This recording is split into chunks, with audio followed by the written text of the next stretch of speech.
നമസ്കാരം. ലോക ചരിത്രം തിരുത്തിക്കുറിക്കപ്പെടുന്ന നിമിഷങ്ങൾക്കാണ് ഇപ്പോൾ നമ്മൾ സാക്ഷ്യം വഹിക്കുന്നത്.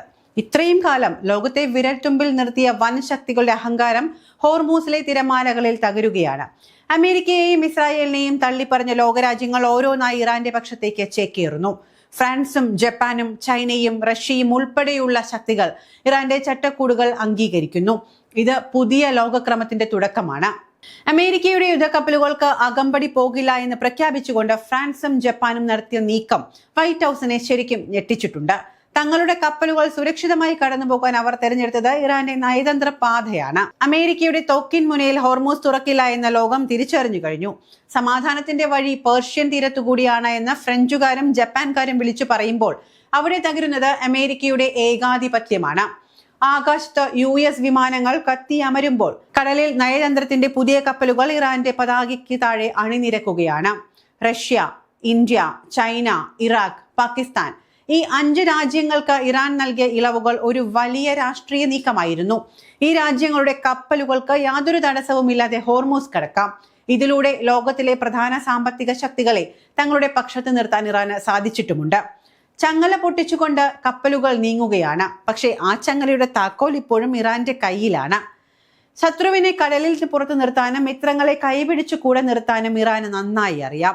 അമേരിക്കയും ഇസ്രായേലും ഇപ്പോൾ കടലിലെ തുരുത്തുകളിൽ ഒറ്റപ്പെട്ടു കഴിഞ്ഞു. ലോകം അമ്പരപ്പോടെ നോക്കി നിൽക്കെ യൂറോപ്പിന്റെ ഹൃദയഭാഗത്തു നിന്ന് ഇതാ മറ്റൊരു പ്രഹരം കൂടി വന്നിട്ടുണ്ട്. കുറച്ച് ദിവസങ്ങൾക്ക് മുൻപാണ് അമേരിക്കൻ യുദ്ധവിമാനങ്ങൾക്കും ഇസ്രായേലിലേക്കുള്ള ആയുധ കപ്പലുകൾക്കും തങ്ങളുടെ വ്യോമപാതയും തുറമുഖങ്ങളും സ്പെയിൻ പൂർണ്ണമായും അടച്ചിരിക്കുന്നു. നാറ്റോ സഖ്യകക്ഷിയായിട്ടും അധിനിവേശത്തിന്റെ ഭാഗമാകാൻ തങ്ങളില്ല എന്ന് പ്രഖ്യാപിച്ച സ്പെയിനിന്റെ തീരുമാനം വാഷിംഗ്ടണിന്റെ നെഞ്ചിലേറ്റ കനത്ത പ്രഹരമാണ്. ട്രംപും അദ്ദേഹത്തിന്റെ ഉപദേശകരും സ്പെയിനിന്റെയും ഫ്രാൻസിന്റെയും തീരുമാനങ്ങൾ കേട്ട് അമ്പരക്കുന്ന നിമിഷം. ഇത്രയും കാലം കൂടെ നിന്നവർ ഇപ്പോൾ എന്തിന് കൈവിടുന്നു എന്ന ചോദ്യത്തിന് ഇറാന്റെ നയതന്ത്ര കരുത്താണ് മറുപടി എന്ന് അവർ തിരിച്ചറിയുന്ന നിമിഷം. ഇറാൻ നടത്തിയ മിസൈൽ ആക്രമണങ്ങളിൽ ഇസ്രായേലിന്റെ വ്യവസായ കേന്ദ്രങ്ങൾ കത്തിയമരുമ്പോൾ ലോകരാജ്യങ്ങൾ പഴയതുപോലെ ഇസ്രായേലിനെ അങ്ങ് പിന്തുണയ്ക്കുന്നില്ല. ലെബനനിലെ ലിതാനി പാലങ്ങൾ തകർത്ത ഇസ്രായേൽ നടത്തുന്ന അധിനിവേശത്തെ ഐക്യരാഷ്ട്രസഭ പോലും രൂക്ഷമായി വിമർശിക്കുന്നുണ്ട്. ഇസ്രായേലിന്റെ അയൺ ഡോം പോലും ഇറാന്റെ തീപ്പൊരികൾക്ക് മുന്നിൽ നിസ്സഹായമാവുകയാണ്. മണ്ണും വിണ്ണും ചുവക്കുമ്പോൾ ലോകം ചോദിക്കുന്നത് ഒന്ന് മാത്രം: നിങ്ങൾ കാലം ഇത്രയും കാണിച്ച ക്രൂരതകൾക്ക് ഇനി മറുപടി ലഭിക്കുക തന്നെ ചെയ്യും. സഖ്യകക്ഷികൾ പോലും കൈവിടുമ്പോൾ ഇസ്രായേൽ വെറും ഒരു കരിനിഴലായി മാറുന്നു. തങ്ങളുടെ വിമാനം വെടിവെച്ചിട്ടും ചർച്ചകളെ അത് ബാധിക്കില്ല എന്ന് അമേരിക്കൻ പ്രസിഡന്റ് ഡൊണാൾഡ് ട്രംപ് പറയേണ്ടി വരുന്നത് ഇറാന്റെ പവർ അത്രയെന്ന് മനസ്സിലാക്കുന്നത് കൊണ്ടാണ്. ഭീഷണിപ്പെടുത്തിയിരുന്ന വൈറ്റ് ഹൗസ് ഇപ്പോൾ ചർച്ചയുടെ മേശപ്പുറത്ത് ഇറാന്റെ നിബന്ധനകൾക്കായി കാത്തു നിൽക്കുന്നു.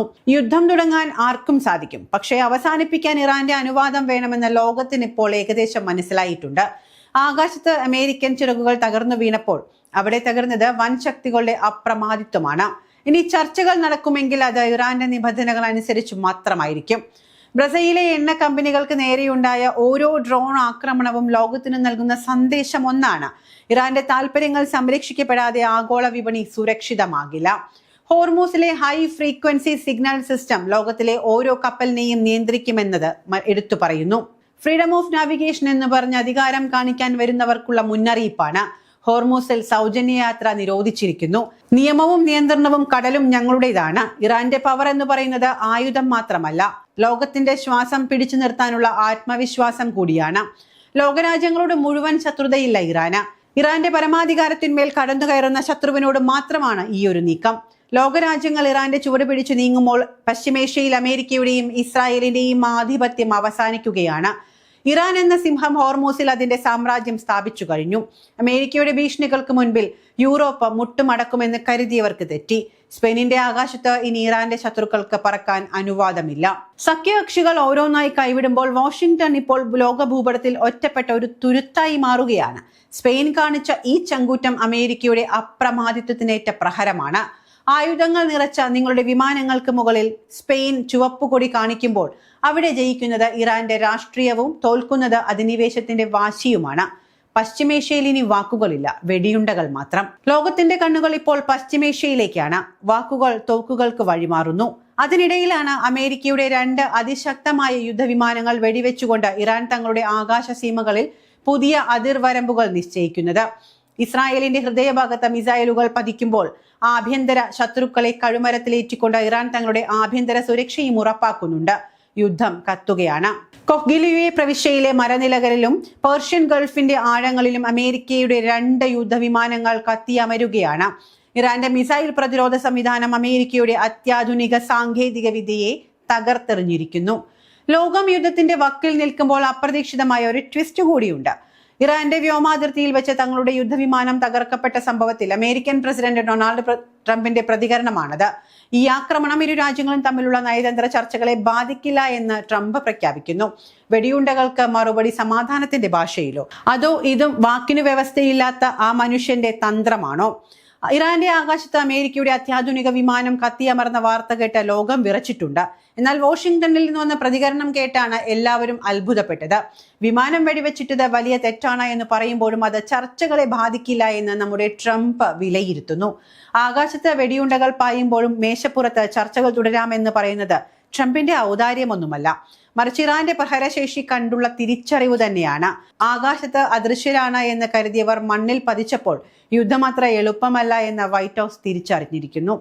ഇറാന്റെ പരമാധികാരത്തെ വെല്ലുവിളിക്കാൻ വരുന്നവർക്കുള്ള ശക്തമായ മുന്നറിയിപ്പായിരുന്നു ആ മിസൈൽ ആക്രമണം. തങ്ങളുടെ അതിർത്തി ലംഘിച്ചാൽ അത് അമേരിക്കയായാലും മറുപടി കഠിനമായിരിക്കുമെന്ന് ഇറാൻ തെളിയിച്ചിട്ടുണ്ട്.